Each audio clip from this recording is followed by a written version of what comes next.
Hey, Ursula here. We had a good soaking last night. The garden is much happier for it. It seems that the heat has finally broken. We're going to have more normal temperatures today, maybe for a week. And then it might get even cooler as fall starts showing itself in the air. Let's take a look at the garden in transition today. A lot of things have finished, and we'll take a look at those.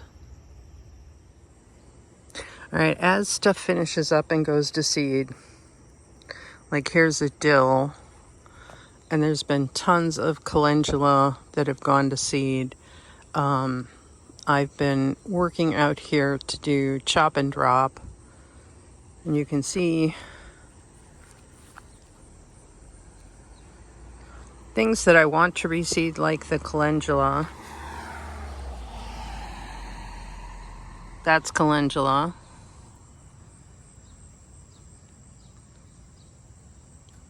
That's calendula.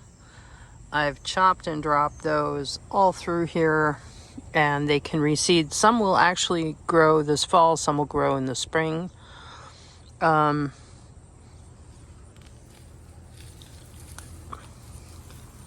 Things like crabgrass, I've been putting in a separate pile, and those will go in compost. I'll put those in one of my black tubs and just let the sun bake it and the water kind of turn it into swamp water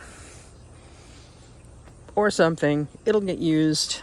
I don't believe in throwing these things away, even though they're seeds.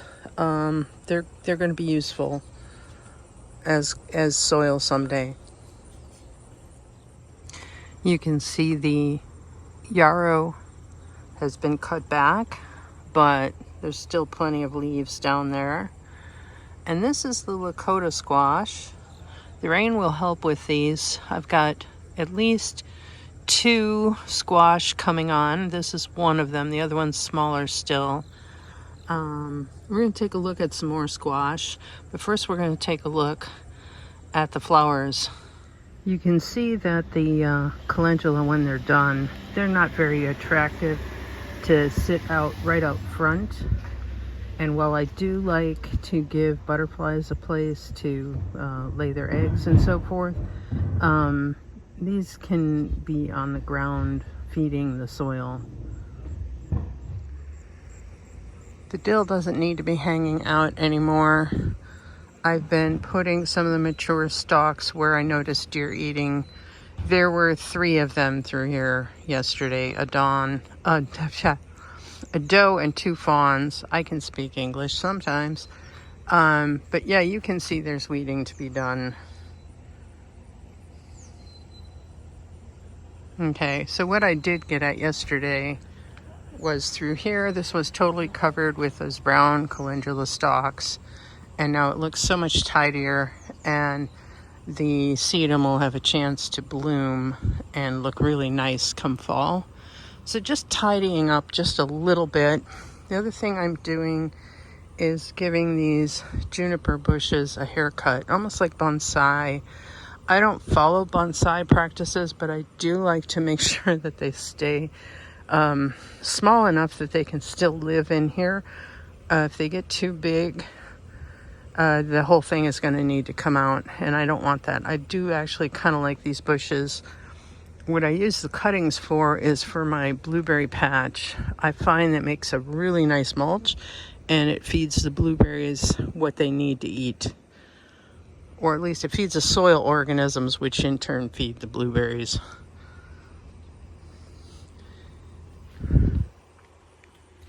I moved a couple of my planters to a bare spot.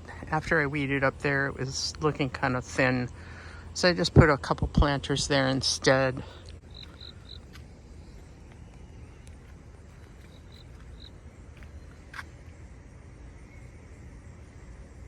This side needs a little work, but because of the cucumber, I have been kind of just letting it go.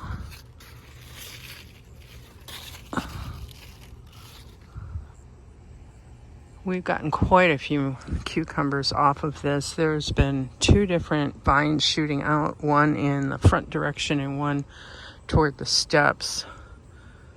And you can see after I cut some of the bindweed back, the Coreopsis came back. Scabiosa's kind of going a little bit too, although some's gone to seed. I got a bumblebee up top. Carnations are doing good. I would like to put more of these pink carnations in here. I think looking at next year, although I do like the Scabiosa, they're going to need some kind of support.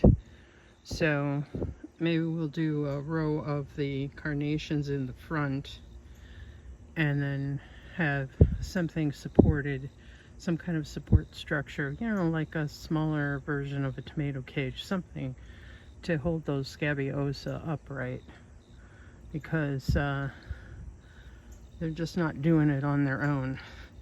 But it would be nice to have a whole row of carnations in here. The cucumber was totally unplanned. Let's take a look down here. This section is yet to get weeded. The borage will take over everything if you let it. So this needs to get cleaned up a bit. Not a lot, but a little bit. Just trim that guy back. With the rain, a lot of things just plain tipped over. And my campfire rudbeckia turned out to be black-eyed Susans instead of campfire colored. But that's okay. The fig tree does not look like it's going to produce this year. There's no figs on it whatsoever, and we're already after the center of August. So that's not enough time for anything to fruit. Let's go up top and take a look at the butternut. No, this isn't the butternut. This is a watermelon. I'm so happy. I wasn't sure I was going to get one. But yeah, I have a watermelon here. And this is where the deer have been munching. Anything outside the fence here has been chewed. So this is where I stuck the dill. And I don't really care if it goes to seed here. And at least they didn't get... These are honey nuts. That's a honey nut. There's more further in that are better developed. So let's go inside and take a look.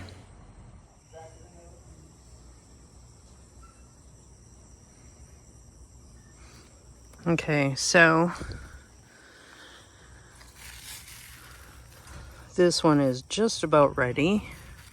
That's one.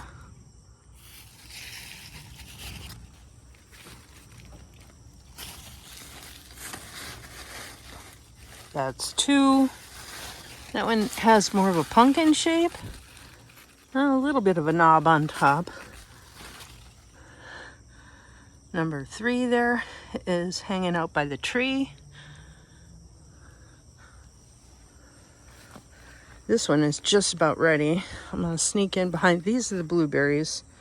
And here is some of the mulch I put in from the junipers. That is number 4.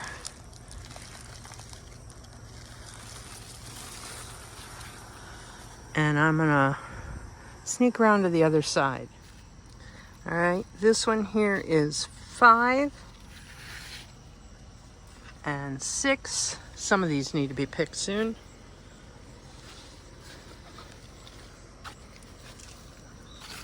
7. See if I can get closer without tripping. That's 8. And the one on the fence is 9. Looks like number 10 is starting to form down here. And there's 2 more already in the house, which will make 12. So not too shabby. Not too shabby at all. So yeah, I'm gonna wait till it dries up a little bit. And then some of these butternut are gonna have to get picked because they're ready. And then they'll be hardened off and allow them to have their shells get thicker so they last all winter. Meanwhile, looks like I got more tomatoes to pick today. Take care, everybody. Hope you guys have a great day.